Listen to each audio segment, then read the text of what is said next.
Martha, we have a question here about actor training. Sometimes a lot of the people who watch these webcasts are actually interested in going into a life in the theater, and we sometimes encourage that. So what advice would you have for young actors wanting to go into the classical theater? The fact that you run the conservatory program right up there gives you, quite a vested interest in the question. Well, we have slightly changed the direction of the conservatory in the past year or so, in that we're now looking for slightly more established actors to come into the conservatory, because once they're in the conservatory, they are guaranteed parts in the company. So this means that we're no longer looking for fledgling actors. An actor, generally, you don't have to have gone to a theater school, but it always seems to me that going to a theater school is a help. Not necessarily because you learn anything in a theater school, although goodness knows sometimes you do, but because it gives you a place to make mistakes for 2 years, 3 years, and then you can come out and you've been battered around a bit, and it hasn't hurt you. It hasn't hurt your reputation. Without that, then you have to do your learning in front of the public, and sometimes that's a painful thing, both for the actor and the public to experience. So once an actor has done that, then we audition them and we take them into the conservatory. This year we're taking 6. So it's a highly distilled group of young actors, and then the following year they go straight into the company, as you know. Other than that, there are some wonderful theater programs all over the country. I would encourage anyone who wants to do that to find them, and just go out there and do it. You can always find places to do it. All you have to do is go to a theater and say, I'll do anything. I'll sweep the floors, I'll go buy the costumes, I'll do anything you want me to do, just let me be here. And they'll let you be there, and eventually they'll give you a part.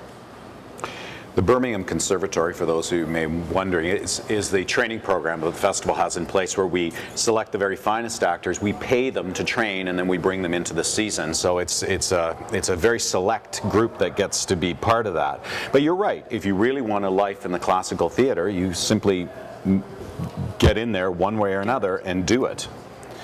Brian, any advice for those starting out? Go to dental school. You should become an actor, or try to become an actor, only if you can't possibly conceive of doing anything else with your life. It's an extremely difficult profession. I could not imagine myself doing anything else, frankly, and I'm sure I would be terrible at anything else that I did. So I'm very lucky. I consider myself very lucky, and I'm delighted. There wasn't anything when I was a kid. Starting out, I didn't have any training as such, which is very apparent. But so I just started doing it, and I was lucky enough to connect with a couple of. That's the way to. By the way, the answer is their answer. You go to a theater and say, "Look, I'll sweep up. I'll do whatever you want. Just let me hang around," and eventually they'll give you a whack at it. And if you respond, there'll be other chances. It's a very tough racket. It's if you can be discouraged, then you don't want to do it. But if you can't be discouraged, if you insist that this is the only way you can live your life, you got a shot. But that's what you've got to have. You've got to have that determination. Sometimes determination is more important than talent. People who are determined usually succeed, but it's not an easy ballgame. Martha, you've been doing this now for a few years, and any surprises as you go through this? I love it, of course.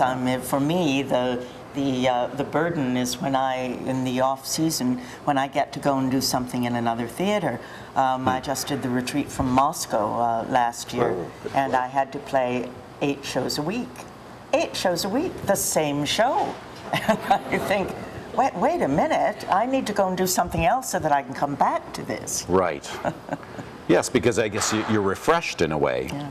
People constantly say, how do you remember the lines? I mean, how do you remember the fact that you're coming in and it's the King of France tonight? And of course, there's all these clues. I mean, when you show up, it's a different theater, and you go into a different kind of track, don't you? Yes, and that sounds silly, but in fact, that's a great part of it. Right. When you have a show in the same theater, I haven't done this in a long time, but there were years when I would get in, sit down at my dressing table, and realize I was making up for the wrong play.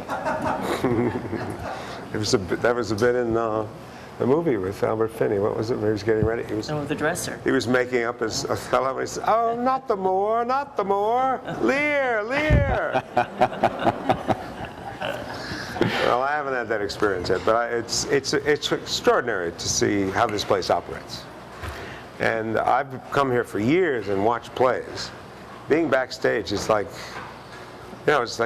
it's like being in the back of a great magic show and watching how it's all done. It's fantastic. It's amazing people.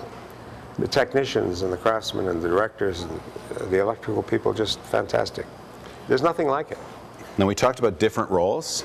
Got to ask this question. Are there any parts that you would like to play? There's nothing left for me, Brian. Not much left for me either. I mean, until I glad I asked that question. Until I started working here, Bob and I, Bob Falls, the director, and I are probably going to do Desire Under the Elms, which is the last O'Neill that's available to us. I mean, I think I want to do the big Shakespearean parts, Lear and Falstaff. I haven't figured out where or how. Having been here now, doing this production, is going to spoil me for probably doing those productions anywhere in the States, because there's no facility, no company of people like this anywhere. But I probably will try to tackle them before I get too old to do even those parts. Well, you're very welcome here. You're enjoying yourself, yeah? Yeah, it's fun. Good. It's interesting. There's the dad in Moon for the Misbegotten, too. Yeah, but he's supposed to be a little guy. Oh. And I'm not little. That good of an actor, I am not. Ed Flanders played him with Jason years ago, both passed now. And Flanders was wonderful, and I always have that image of that 5'6" guy, kind of little tough Irishman moving around. But he has a giantess for a daughter. She does. And boy, what a part that would be for Daniela. Yeah. You know, she's got the big, strong physique for it. But anyway, that's O'Neill. Martha, come on, there's got to be something you want to revisit or do. I know I'm throwing a question out of the blue at you, but... There's got to be the Chekhov, the various Chekhov plays. Chekhov is absolutely wonderful. No? Yeah, but I've done them all. Yeah, I know. I mean, they were fabulous, but you know, I mean, eventually you get to the age where somebody's got to write a play for you. Well, that can happen too. Martha was the greatest Mary Tyrone. I saw it on film. I didn't see it in person that I ever saw, and that's a play I know something about. So that's one of the great parts, and her performance in that was magical. And there have been many, but that one, and because of my relationship to O'Neill, that one really profoundly moved me. And Bill Hutt, well, not bad either. And Martha, of course, you're a very talented and often working director, so there's a lot of other things that, you know, you get to do. I can go there now. Yeah, and run the conservatory and act in any part you want, Martha. You could direct me in Lear. We could do that. Yeah. You saw it here first. Okay, well, we're going to wrap. I want to tell you a little bit about next week. We've got a terrific lineup. We've got Evan Bueling and Irene Poole in a discussion about The Taming of the Shrew. They play Petruchio and Kate, entitled Who's Taming Who? So that'll be fun. That's next week, 11:30 on Wednesday. I wanted to take a special moment to just say thank you both very much for doing this. I know how busy you both are, and to be able to do this just days before your opening is fantastic. So Brian, Martha, break a leg. Hope it all goes great. Thanks, Antoni. Thank you. Thank you for joining us. And they're showing me a sign. We're actually 6:30 next week. See, some things change. It's very exciting around here at the Stratford Shakespeare Festival. We'll see you next week at 6:30 on Wednesday. Bye-bye.